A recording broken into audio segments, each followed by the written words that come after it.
Hey friends, welcome to my kitchen. If you're new here, my name is Jennifer and I do everything from baking to canning and sometimes a little gardening too. This week we're going to be making some chicken broth from some kitchen scraps that I've been saving. Anytime I buy a rotisserie chicken or I make chicken and dumplings, something that requires me to debone chicken, I always save the bones. And anytime I cut up an onion, I'll save the skins, I'll save the end pieces from my celery, things like that. And then I just big batch broth make. Well, I got this fantastic turkey roaster from my mother-in-law for Christmas, and this is its first time I'm using it. So basically, I'm just adding all of my frozen bones and skin, wingtips, vegetable scraps, and then I'm going to top it up all the way with water. I'm going to add a good couple of glugs of apple cider vinegar in here. It helps break down the minerals in the bones. I'm going to throw some bay leaves in and some black peppercorn. You can season this however you like. You're going to end up straining it off at the end, so it doesn't really matter. Just whatever flavor profiles you prefer. I'm going to turn this to medium and pop the lid on it and let it go. After about 15 hours, I decided it was time to go ahead and skim this off. So I have my husband over there holding the strainer for me, and I'm just pouring it through, digging out all of the solids, and then I'm going to put this into the refrigerator to chill overnight. The chilling process makes it easier to remove the excess fat and grease from your broth. As you can see by the clock on my stove, it's pretty late. This has been going all day, so I've just got this as full as I can get it. I'm gonna let it cool off enough to put in the refrigerator.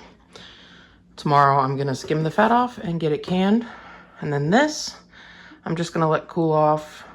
And I'm gonna just put it in some quart jars and stick it in the refrigerator for use within the next few days. So I will see you back here in the morning. Okay, so it's the next day. And I had this in the refrigerator. As you can see, all the fat floated up to the top. I'm just gonna skim that off. I don't really want that in my jars. And you can leave a little bit of fat. I was actually surprised this didn't have a ton. I used mostly rotisserie chicken bones and a little bit of the skin for flavor. So there's a little bit of fat, but not too bad. So while this is cold, I'm just gonna skim off as much of this as I can get. And I'm gonna go ahead and get this pan heating back up so that I can get this broth canned. All right, guys, I got my broth all heated up on the stove. Over here in my sink, I have my water bath canner. I heated up my quart jars in my water bath canner, and then I just set it down in my sink so it would be within reach. I'm going to be using my Carey, also known as a Nesco electric pressure canner. Carey and Nesco are the same brand. It was just rebranded under a different name. This will hold 4 quarts at a time. I could use my big stovetop pressure canner, but I'm not quite comfortable enough using that just yet to film it. So I figured I'd just show you how I run one batch of broth in my electric canner. We're going to be following the canning time in the Complete Guide to Home Canning, which says for quarts of broth is 25 minutes for my altitude. And we're going to hot pack it, hot broth into hot jars. So I have my handbook for the electric canner out so that I can kind of walk you through the process of using it. It's pretty simple, but you know, nice to have your paperwork to back you up in case you maybe forget something. I'm terrible about that. So I'm gonna go ahead and get a jar out of my water bath canner.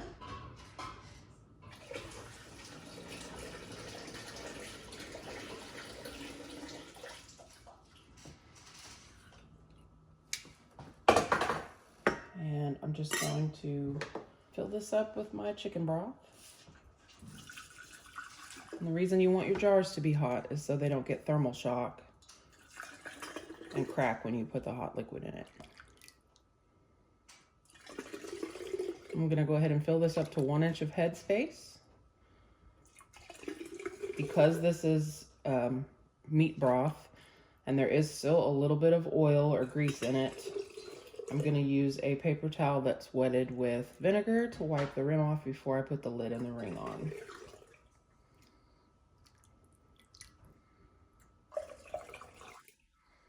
I can't find my clear wide mouth funnel, and this is not my favorite funnel, but I'm just going to make do. I have looked everywhere, and I guess that's just the price you pay when your kids put your clean dishes away. Things go missing. All right. So that's 1 inch of headspace. I am going to add a teaspoon of salt. I didn't add any salt when I was making the broth. You want to make sure you're using non-iodized salt for that.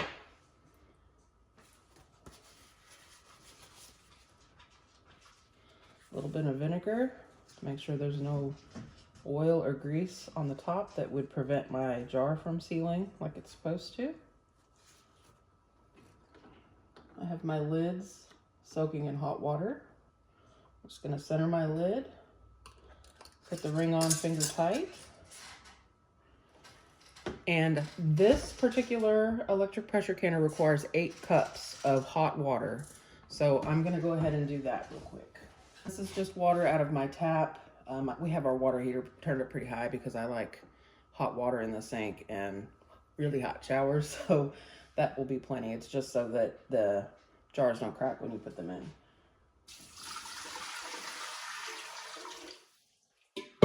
And in the bottom of my canner, I have my rack. You want to make sure you have a rack in the bottom so that you don't scorch your jars. So I'm just going to repeat that process until I have 4 of them. And then what I'll do is I'll put my broth back on the stove on low, keep it hot, until I'm ready to run the next batch. Up to 1 inch of headspace, which would be that bottom ring on your jar.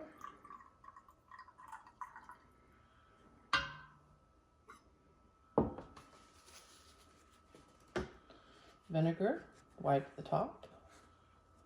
This is a good opportunity to check to see if your jar has any nicks or cracks in the rim up here, which again will keep it from sealing properly. Ring and lid, finger tight, into my canner. I'm just going to repeat that until my canner's full, and then I'll show you how to get it started. Okay, so I have all 4 of my quarts in my canner. Just going to get it plugged in. And this thing is quite loud, so I apologize in advance. So I've got my water in there. My jars are in. I checked to make sure that everything, the gasket on it is good. The pressure thing here goes up and down like it's supposed to. So I'm just going to turn the lid, make sure that it's locked in place.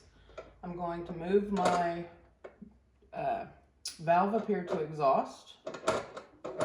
These can be a little tricky. They don't always line up where they say exhaust and airtight, so you just kind of have to feel for it to fall in place.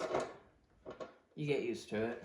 So we're gonna push high, and we need 25 minutes.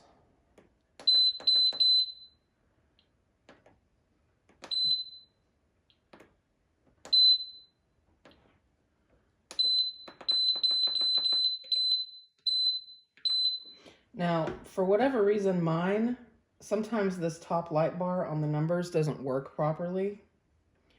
And on occasion, I can turn it off, unplug it, and then plug it back in, and it will start working like it's supposed to, but it's still doing it, so it is what it is. It wasn't a big enough deal for me to want to return it. So we've got it to 20, that should say 25 minutes. And then exhaust, and we're gonna start. And this thing's gonna dance around in circles for a little bit, and then it's gonna come up and it's gonna say E10. And that's not an error message. That starts the countdown for venting. So it's gonna vent for 10 minutes, and then you're gonna close it'll beep at you, and then you're gonna close the valve and it will start the process. So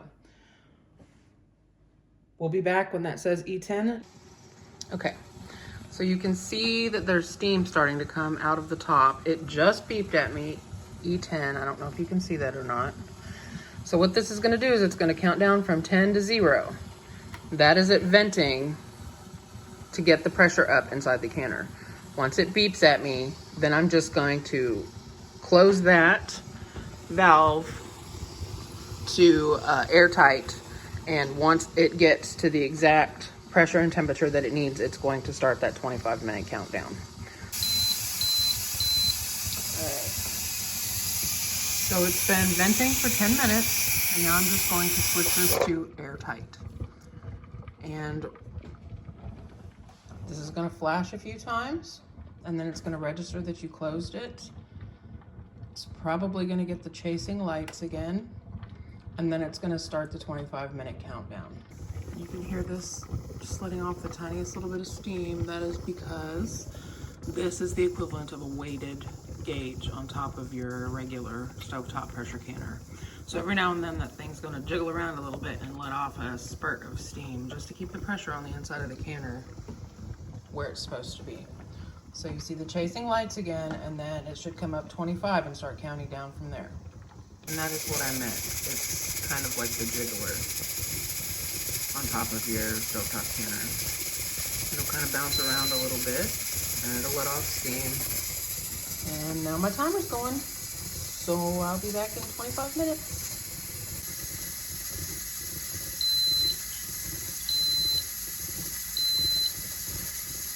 All right, now that this thing is done, all you're gonna do is just reach over and unplug it.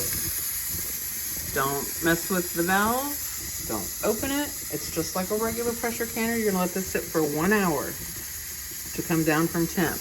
And in 1 hour, this little pink seal up here will have dropped down, and you'll be able to exhaust it and then open it to get your jars out. So 1 hour, we're gonna let this rest.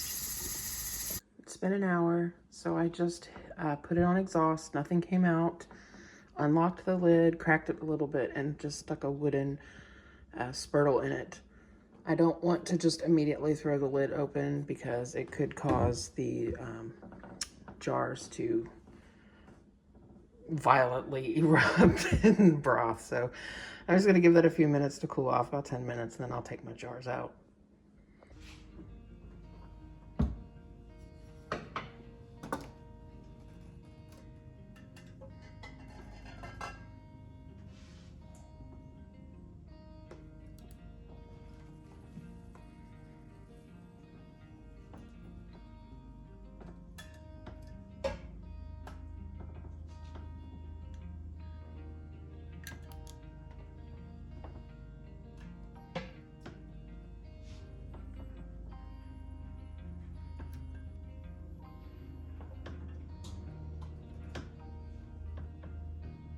And that's it, friend. I'm gonna let this sit for 24 hours. I'm gonna take the rings off and check the seals. I'm gonna wash the jars and label them, and I'm gonna put them in my pantry. I probably have another 2 batches to go, so I'm gonna finish that up tonight. But yeah, absolutely make your own broth at home. There's no additives, there's no crazy stuff put in it. It's whatever you put in it. So save your kitchen scraps. As always, I just want to say thanks for stopping in my kitchen this week. I'll be back on Friday with another garden vlog. We're going to be starting some more seedlings and planting the blackberry bush, and probably our onions too. So until then, guys, I'll see you Friday. Thanks for watching.